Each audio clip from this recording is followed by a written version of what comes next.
Hello, everybody. As we all know, the new trailer, the second trailer for Monster Hunter Wilds just dropped, and I'm going to cover it here. This trailer breakdown isn't going to be as hyped or as in-depth as the last one. I'm mostly just going to be going over my big thoughts here, and I want to say two major thoughts, because for the most of the trailer is sort of what we've come to expect from the first trailer. You know, we're hunting monsters in packs, we're evading monsters in packs, you have to single out the monster, and then you finish the fight, or you have like the proper like hunt with the monster after it's been singled out. And so it's neat that a lot of the monsters that they're introducing are going to be new monsters that function in this pack system. So when we think about monsters returning, we should probably be thinking about monsters that would function well in these new mechanics. So I'm sure there's a lot of monsters that probably just wouldn't really fit this style of gameplay, and we have to assume that they probably wouldn't add. And they're not just going to add everything. They want to add monsters that complement this style of gameplay better. So as you can see, yeah, here they fall into a pit, and then they're able to single out the one monster, and then the hunt begins. So this game is going to be very cinematic. I'm hoping it's not too linear. Like, it comes off as a sandbox, and I'm sure that when you go and do the hunts on your own, it's going to play out like it's a sandbox, but your first time running into these monsters feels very linear, a lot like how it was in World. We have a new monster here. So this new monster is called Balahara. It's a desert-dwelling leviathan that uses their supple serpentine bodies to create quicksand traps for unaware prey. My thoughts on it is, yeah, it makes sense. We saw this leviathan actually in trailer number 1. We didn't get like a good look at it. Now we can actually see it. We can definitely tell that they move and they attack in these herds, and that, again, that's just going to be the new mechanic. They're very ugly, and I'm worried about how I'm going to build it out of Lego. For those who follow my Lego content, I actually just released the instructions for the Chatacabra, the Secret, and the Greatsword featured in both the trailers.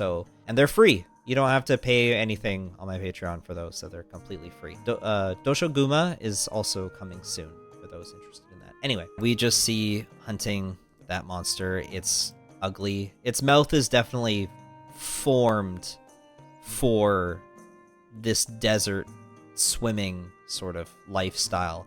It's interesting how we see it have like a very specialized mouth when other desert dwelling animals like Nibblesnarf or Cephadrome or Diablos have a more, I think, traditional, like a more earth-like mouth.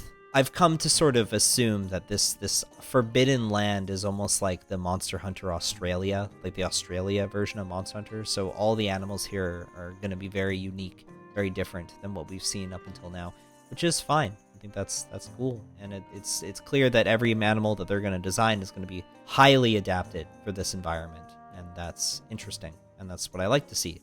I like when the ecology and the monster design kind of go hand in hand, and you have a cool and interesting fight because of the integrated ecological behaviors and traits in their physical form. So he looks cool. And I like here when he is going around the rocks. It's very neat. So this one's extra red. And I'm hoping that all of the alpha monsters we fight, I hope they're not all like colored extra red. I think it's just a coincidence with the first, both Doshoguma, now the Balahara. It's going to be our way of telling which one is the one that we want to hunt. And I gotta wonder, are they going to add in, like, do you get different rewards if you hunt the alpha, or is the quest always going to be you have to hunt the alpha? What happens if you don't hunt the alpha monster? Do you get separate rewards? In this segment here, the hunter is hunting the Balahara outside of the cave system. So this is hunting the Balahara when there should still be Balaharas around the map here. Players are definitely worried that the Secret is going to be overpowered, and I think that in certain situations it could be. It would definitely be overpowered in certain situations. If you don't engage in a lot of the herding mechanics and you sort of just go straight in to try and hunt the monster, dealing with the 4 other ones in its herd or in its pack, you're going to end up struggling. And I think that that's when the Secret helps balance out the fight. I really gotta know, like, will the game fully let you hunt this thing when there's like 4 other ones on your tail? And do you get better rewards for that? Like, are you rewarded for actually completing that challenge? Is it even something that's possible? These rock formations are very odd, and I don't know if they're meant to be man-made or not. Moving further along, so we do see here a village. They mention it's a village in the trailer. This is our first time seeing a village setting in Monster Hunter Wilds. Now, on the website, it says, a world with an ever-changing climate. Life here has learned to adapt to the harsh environments, the wildlife developing its own ecosystem, and the humans developing their own culture within it. This, I think, is the key right here. Humans developing their own culture within it. So we have to assume that within this Forbidden Lands, there are villages, as we can see in the trailer. There is a village in the Forbidden Lands. Now, the question is, what kind of culture is going to be here? In the beginning of the trailer, we have to assume that the other character that we're being presented with, who's being attacked by the Balahara, the one with the exotic outfit, that's probably a resident of that village, and this is probably a person that lives in the Forbidden Land. Clearly, they have tamed the secrets, and the secrets are probably going to be a wild animal in this game. We can assume that they are just like a bird wyvern that exists. So this is clearly a resident of the village, but they speak the same language as our protagonist and the rest of the hunting guild. So is this really a truly forbidden area? I'm curious on how they're going to handle that, but it seems like it might be like a very untouched culture. That's what I'm thinking, except, of course, they just speak the same language. I don't know. We barely get to see what this village looks like, except for how some of the characters are dressed. Even, like, walking through this frame by frame, looks like they're actually just in a cave. We'll have to see as the new trailers come out and as we play the game what kind of culture is living in the Forbidden Land and at what kind of state that they're living in. I'm also interested to sort of see what kind of worldly cultures, like real life worldly cultures, they're going to take as influence for the mysterious villagers, as we can see, living in the Forbidden Lands. They seem to have things kind of figured out. This person is definitely a villager firsthand. They don't really want to fight the Balahara at all. They don't want to fight them. They just want to escape. So yeah, in regards to the hunter's journey, as the trailer calls it, I'm interested. I'm hyped. I want to see more of this kind of gameplay, and I'm excited to actually deep dive into this once they hopefully reveal more. I was hoping they would reveal more about how focus mode works, but that's okay. We can wait.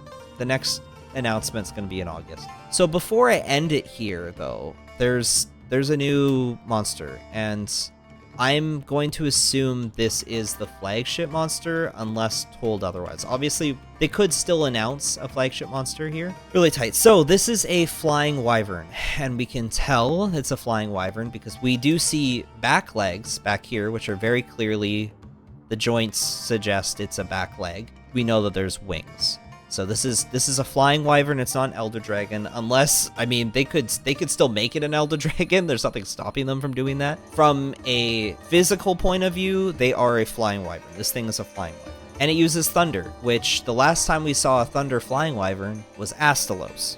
Even before that, it was this guy from Frontier, which was really ugly.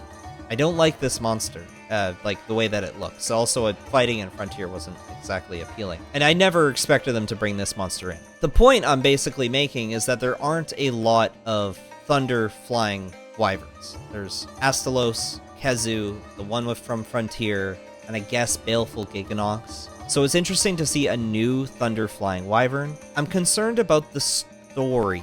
Typically in the past, the flagship monster is fought by the hunter player before you eventually slay the true final boss. And the true final boss is usually an elder dragon. You're going to go into the Forbidden Lands. You're going to deal with the mystery plot of the kid. Along the way, you'll be dealing with different monsters as you explore around and you try to uncover the mystery. This one in particular, this thunder monster, is going to come up. And I'm betting that because this is the flagship monster, the guild is going to assume that this Thunder Flying Wyvern is responsible for the sandstorms that are affecting the Forbidden Lands. The village is going to express that they have always been upset by the sandstorms, and instead of moving, they want to stay where they are. So then the guild is going to say, well, why don't you deal with the threat? And they're gonna task you to fight this Flying Wyvern and deal with this Flying Wyvern. And once you deal with this Flying Wyvern, the guild assumes that the sandstorms and the thunderstorms are magically going to go away. When they don't magically go away, because clearly this thing is not causing a thunderstorm,